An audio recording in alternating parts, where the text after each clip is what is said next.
It's Pressbox podcast time again. Hi, I'm Ralph Miranda, your co-host. Today we're going to talk about the PGA Championship. Just concluded a historic PGA Championship. So we're going to talk about that. We're going to talk about the course itself. We're going to talk about some of the difficulties of playing that course. All things golf today on the Pressbox podcast.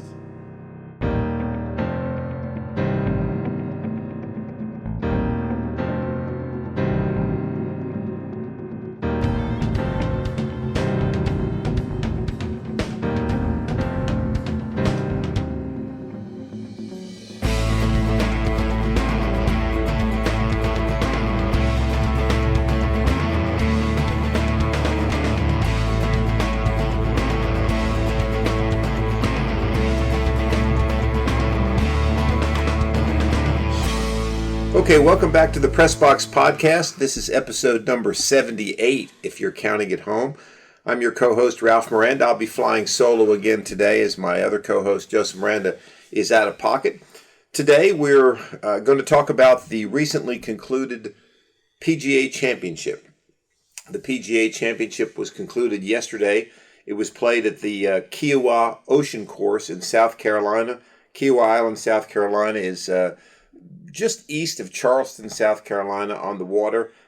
It is truly an ocean course. It is. I don't think it's a links course because I think number 9 comes back to the clubhouse. And as you know, links courses, once you get out there, all 18 holes, you play all 18 holes before you get back to the clubhouse. But it is truly an ocean course. Obviously, you've got the ocean there. You've got other water, lots of marsh area, lots of sandy area.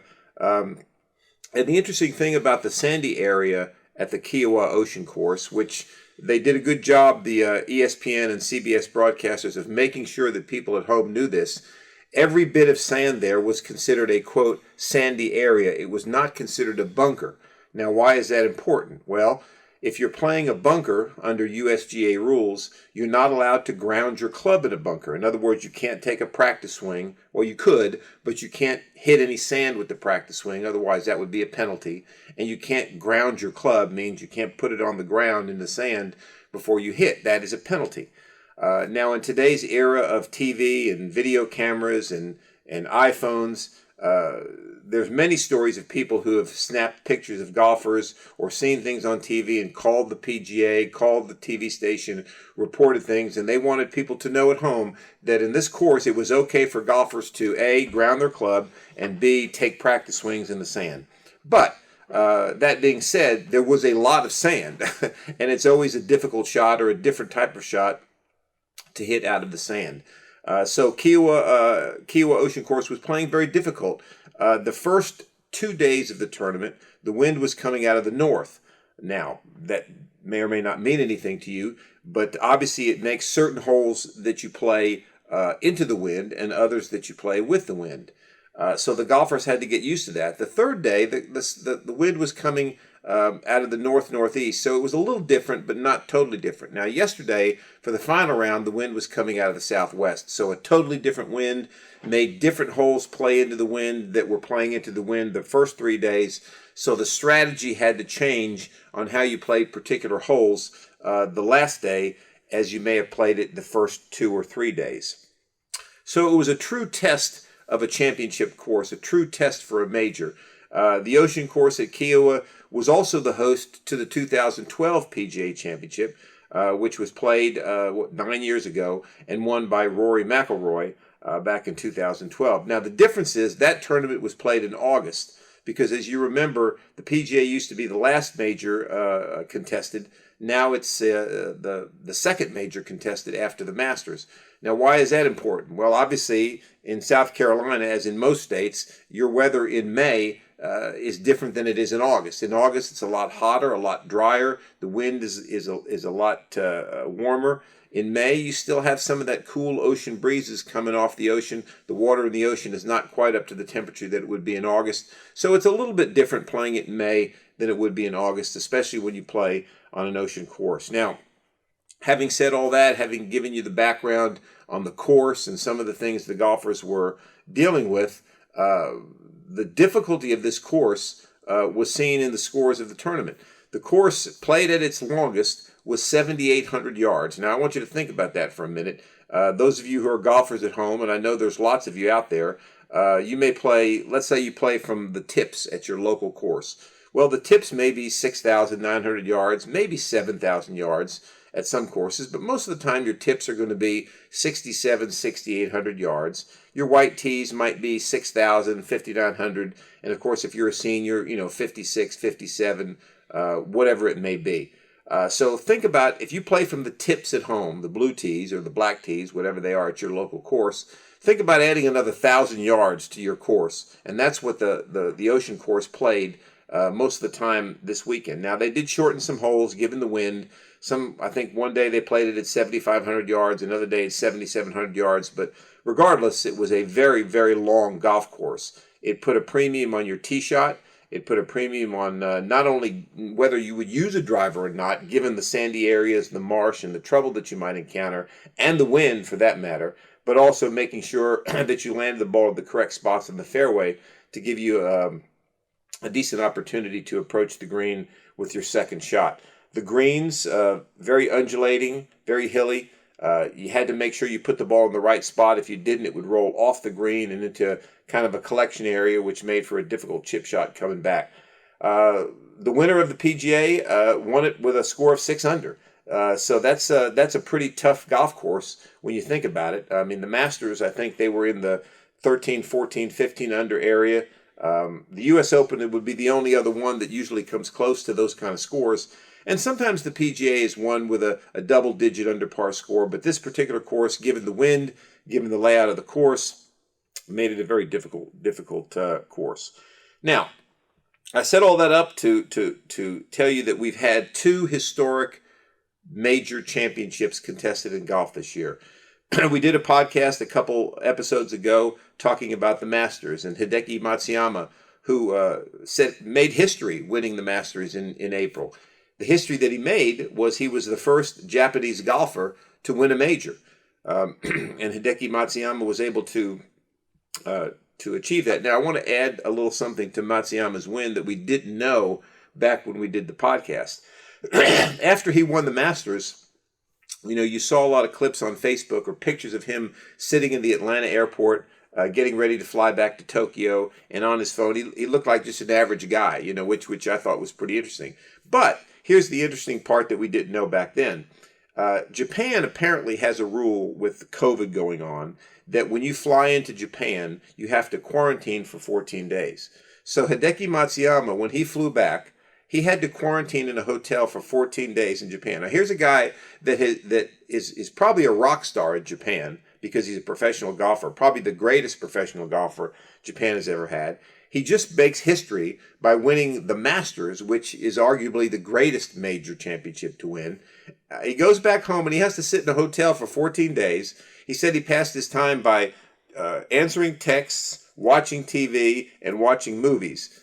So his family was able to visit him, I think, from time to time under certain circumstances, but he had to sit in that hotel for 2 weeks and basically quarantine because of the Japanese rules on COVID. So I thought that was kind of interesting. Imagine achieving probably the greatest achievement that you can think of in your professional life, and then having to sit all by yourself for 2 weeks and not be able to enjoy it with anybody. So I thought that was an interesting sidebar. It's kind of like the end of Phil of the game. He pitches the perfect game, he goes back to his empty hotel room and just sits there by himself. Exactly. That's exactly right. It's kind of the same thing. Nobody to celebrate it with, nobody to enjoy it with. But I thought that was interesting. Anyway, Hideki Matsuyama wins the Masters, makes history, and now we get to the PGA, and guess what?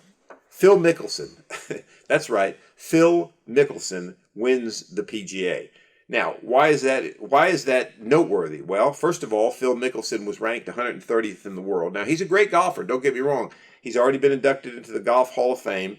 He's won 44 golf tournaments on the PGA Tour, had won 5 majors. He won a PGA back in 2005. He won the British Open in 2013, and he's won 3 Masters tournaments. He won the Masters in 2004, he won it in 2006, and he won it in 2010.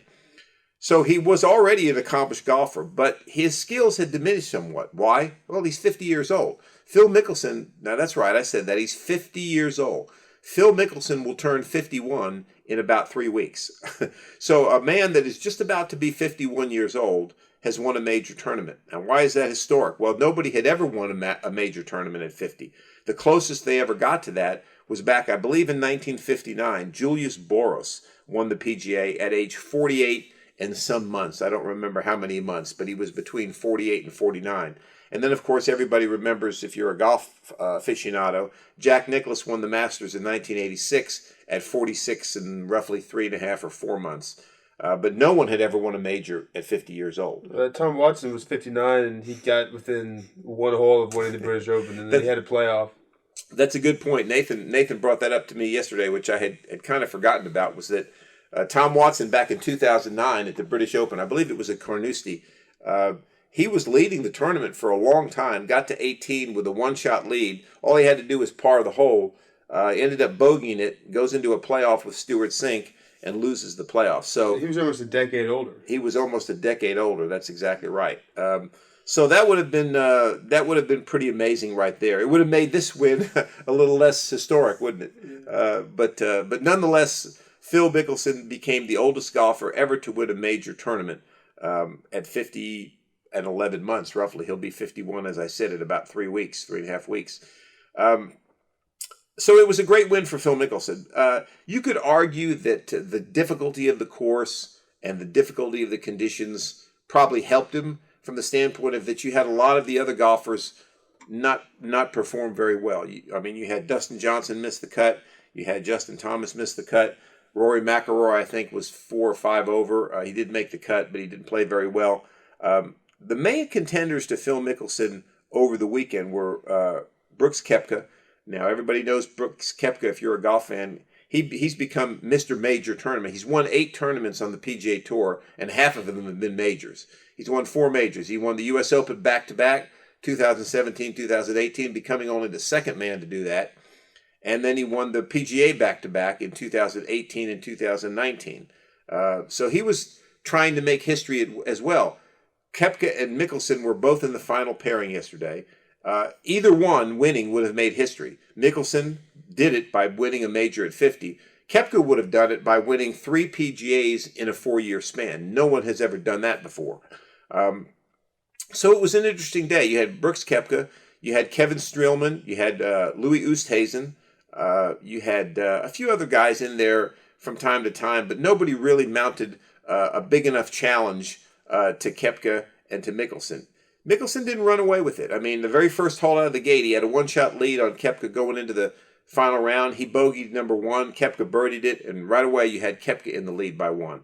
But then Koepka's drawback yesterday was he didn't play the par 5s very well. He double bogeyed number 2. He bogeyed a couple other par 5s. So he really didn't have it going very well. He has had a knee injury. He had knee surgery. Apparently it was a pretty serious knee injury. So he's still kind of coming back from that. And I think his performance yesterday was tremendous, considering that his knee had not been 100% healed. Anybody who's had knee problems knows the difficulty of not only playing golf because of the turn and the pressure you put on your legs, but walking 18 holes, which is what he had to do for 4 days straight. But Mickelson was smart. I mean, he played the course very smart. He had his troubles. On Saturday, he bogeyed and double bogeyed a couple holes back to back. Yesterday, he put the ball in the water on 1 hole. But the difference was he was able to recoup and get it back together. And also, nobody else really was able to get hot yesterday. Somebody would make a couple birdies, and then they'd make a bogey or a double bogey. Some of the guys that went out early yesterday, the ones that were far enough behind where they were the first tee times, started out with some pretty good rounds. Justin Rose came out and birdied 7 holes in his first 13, and then double bogeyed a hole by hitting it into the water. Jordan Spieth,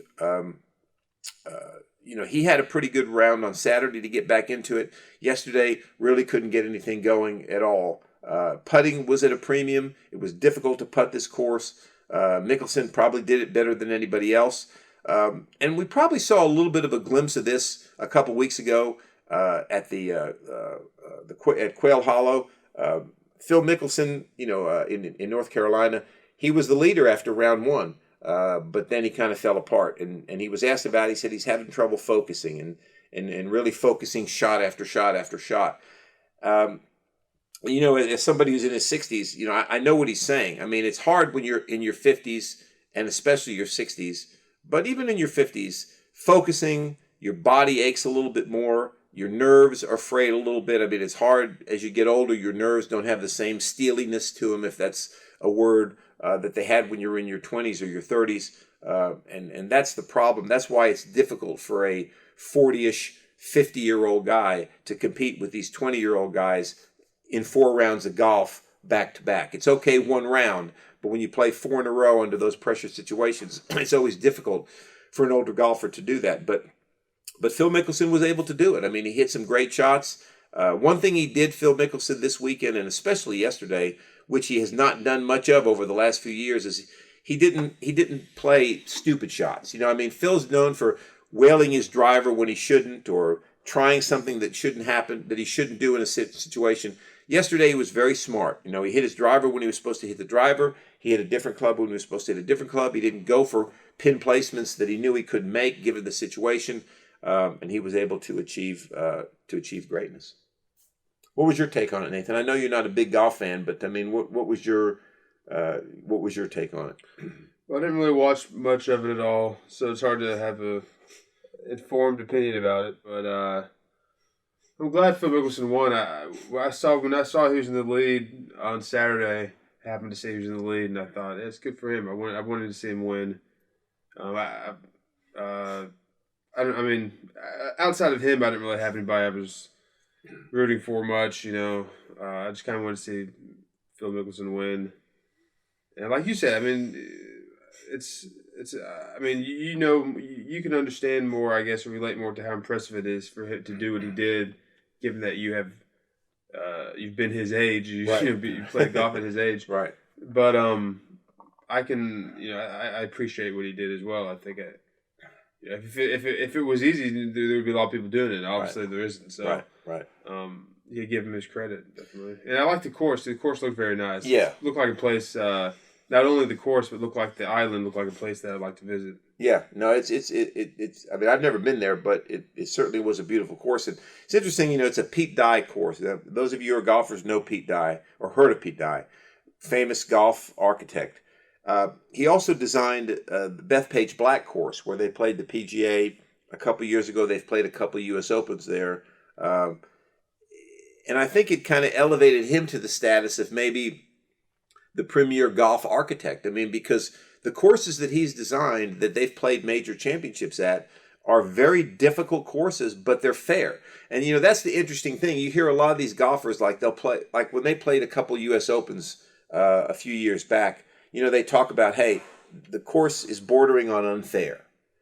Shinnecock Hills back in 2018 in New York, with the wind blowing, I think Over Par won that U.S. Open. Was that mostly the wind? Because that's not, the architect can't. Well, that's true. That's a good point, Nathan. But I think the point is the way the USGA set up the course, given what they had to work with, made it unfair. So again, is that the architect or the USGA? Well, that's a good point. Yeah, that's a good point. But I think the key for Pete Dye is he sets up courses that are difficult but playable. In other words, he leaves a bailout, or he puts an area where you can hit a decent shot to it. But if you want to get risky, if you want to take a chance, he makes it where it's a risk reward situation. So even though it's a Pete Dye course, the USGA can come in and do whatever they want to it. Not on this one.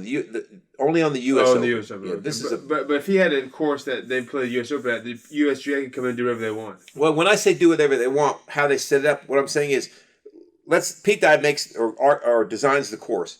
Well, the USGA can decide to let the rough grow a little bit higher, right? Move the tee boxes back. They can make it more difficult. Pin placements on the green can make a difference. So little things like that is how they can set it up to make it more or less difficult. Can they do stuff like make the fairways more narrow, or take away bunkers, or add bunkers? Can they do big reconstruction? No, they can't do. No, they can't do that. They can't change the actual construct. They can't add more bunkers or take bunkers away. But they can certainly make it more difficult by how they grow the rough, where they put the tee boxes and where they put the pin placements, given the conditions of the day, right? I mean, if there's wind, now you've got a whole nother factor coming into play. Take this past weekend, I talked about the wind shifting. Well, when the wind shifted, there was one of the par threes, I forget which one it was now, I don't think it was number 17, that was 230 yards, okay? And they played it at that the first couple of days, but then when the wind shifted, instead of leaving it at that, they moved the tee box up. So now they made it maybe 215. Well, with the wind, it still became a difficult hole, but if you're playing a par three that's 230 yards and you have wind in your face, it almost becomes an impossible hole to play, given the conditions. So those are things that can or can't be done. But I think, going back to what I said, Pete Dye, his courses are very well designed. Sometimes he had holes that were easily accessible. They could have been drivable par fours, for example, but there might have been a tree or a bunker or something in a situation where the hole was defended enough where you had to make a really calculated decision as to whether or not you wanted to try to go for it, given the situations with the wind on that particular round.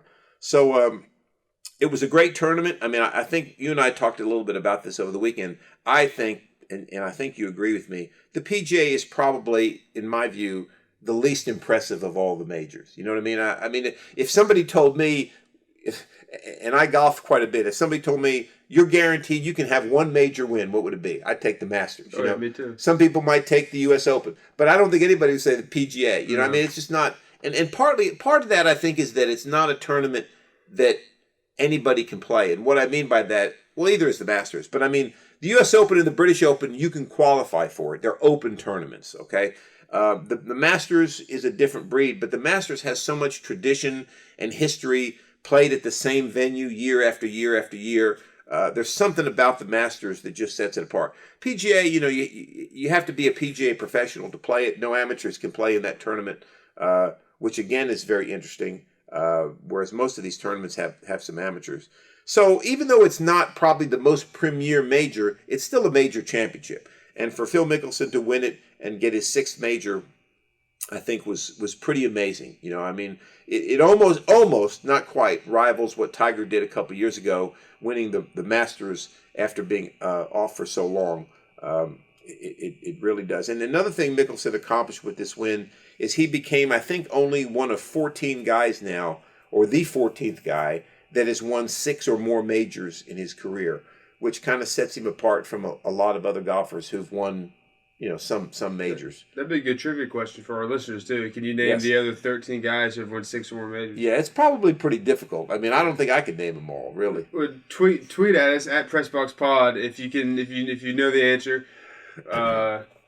Yeah, that's exactly right. Yeah, tweet at us at PressBoxPod if you know the other 13 guys that have won at least 6 majors. I think I can rattle off probably maybe 6 or 7 of them, but I don't think I could get the others. Or if you're listening on YouTube, write a comment below. Yeah, that's comment on the video with your answer. That's right. We'd love to hear from you if you know the other 13 guys. And but be honest, you can't look it up first if you have to know it to give it. I feel like that'd be pretty tough for somebody. You'd have to be a really true golf fan, I think, to name all 13 guys without looking it up. Yeah, because I think most people could probably throw out some big names that are whether you knew they did or not, it's likely they did because they're big names in golf. And outside of that, I feel like it'd be tough. Well, like I said, I can probably name 7 or at least 7 right off the top of my head, but it's the other 6 that become difficult because you have to dig back into the past of golf history.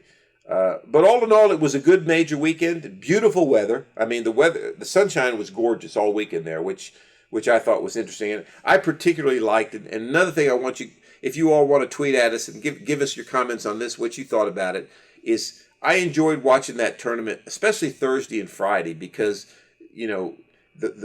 when the sun started to set, and there were golfers out on the course on Thursday and Friday because they hadn't made the cut yet. They were finishing their rounds at almost 8 o'clock Eastern time, and the sun's starting to set. You can tell that it's getting dusk. The course just looks so beautiful with the different sun angles that were out there, and it was a beautiful weekend. The wind was pretty strong. I mean, it was 12 to 15 miles an hour or more most days. And most golfers will tell you that they can play in clouds, they can play in sun, they can play in rain even. But the wind is the factor that makes golf very difficult, because a lot of times, you've seen golfers, and I've done it, they throw the grass up to see where the wind's going. And that'll give you an idea. But when you get that ball up in the air, lots of times when you get higher up in the atmosphere, even if it's only 20, 30 yards, the wind may be blowing either harder or weaker, or even in a different direction sometimes when you get a little higher up in the air. So it's hard to gauge wind. They should take a kite with them in their golf bag, and then at top of control, unfurl the kite and let it fly out there and go, okay, and then reel it back in. Or on every hole, they should attach a balloon to the back of the green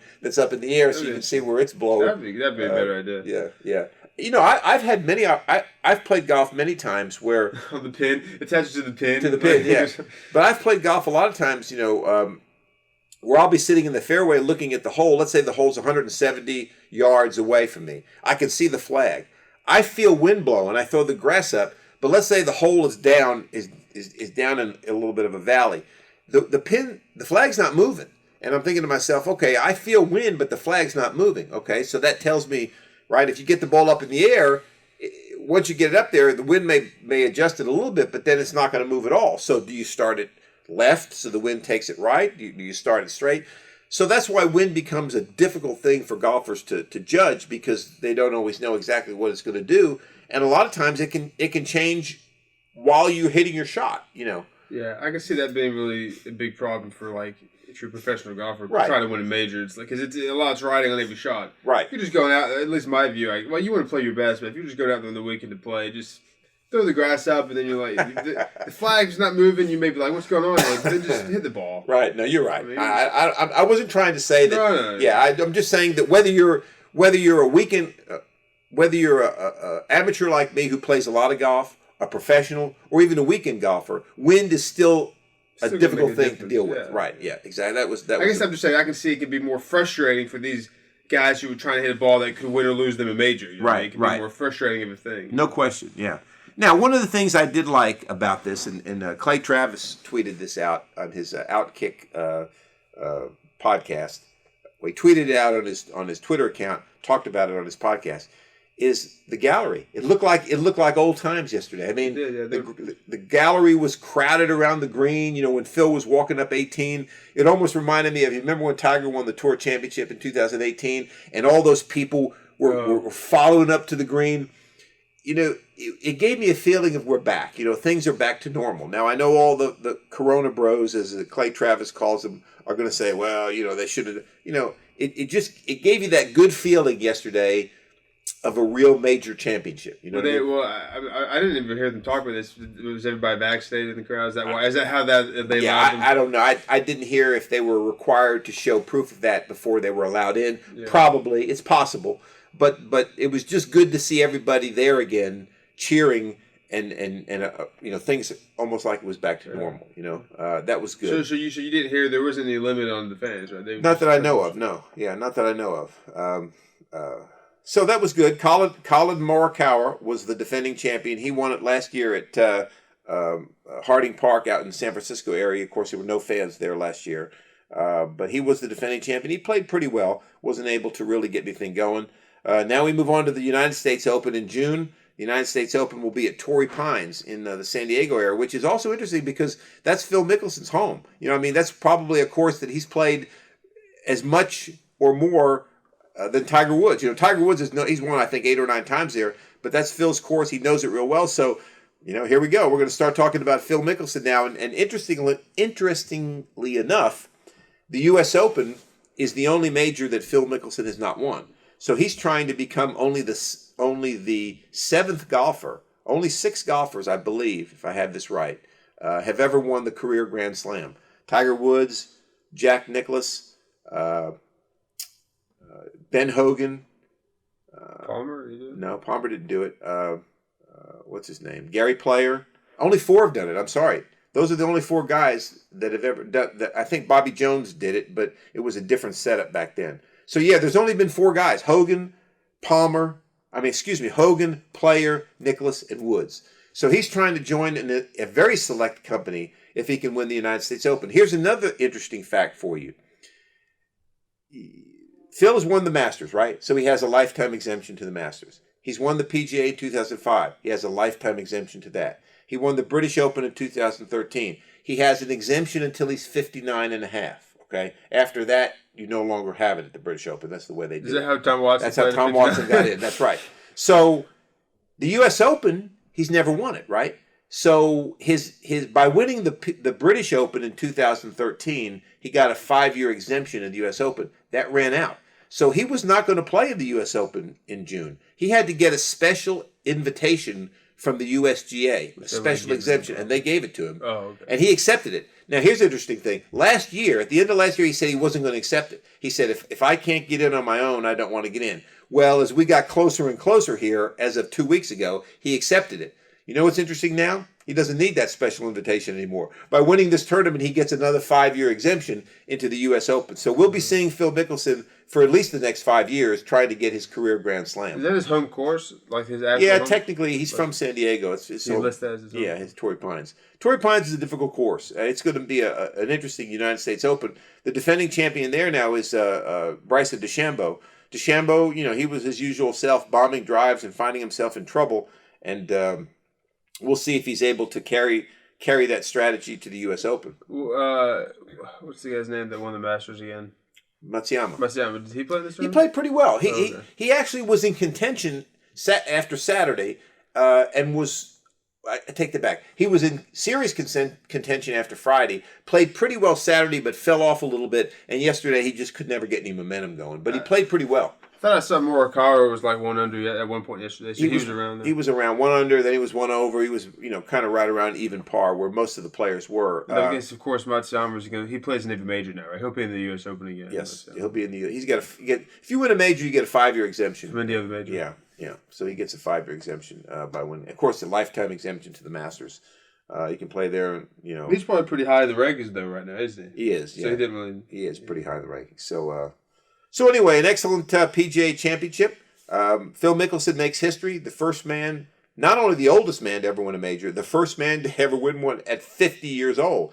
And you can say he's 51 because he'll be 51 in about 3 weeks. So a great tournament, beautiful weather, great course. I think it did a lot for golf. I think it showed that, the interesting thing about it showed a lot of guys out there, that you can still play golf. Whether you're a professional or not, get out there and play. Get those clubs, get out there and play, practice. It's the kind of game where even as a 50-year-old, you can be competitive. It is a great game, and I'm glad to see that Phil Mickelson won. That's true. It's a lifetime sport. Yes, it's a lifetime sport. Right. There's really not many other things you can say that about. No. Bowling, maybe. Bowling, yeah. Yeah, I don't know. I guess tennis you could technically play, but I was going to say tennis, but I don't know. It's a little hard. Yeah. It depends how, seriously you're playing it. Right. That's true. So that's episode 78 of the Press Box Podcast, a recap of the PGA Championship. Hope you enjoyed it. As we move forward here, we're going to have some more episodes for you. Of course, we'll cover the U.S. Open. We'll cover the British Open. We've got the Ryder Cup this year. We've got the FedEx Cup playoffs. Baseball kicking up. Next episode, we'll talk a little baseball. What's going on in the major leagues as they play their first full season since 2019. Sports are kicking off. The summer's heating up, and we look forward to seeing you again. Remember, @PressBoxPod is our Twitter account. What's our YouTube channel, Nathan? Pressbox Podcast. Pressbox Podcast on YouTube.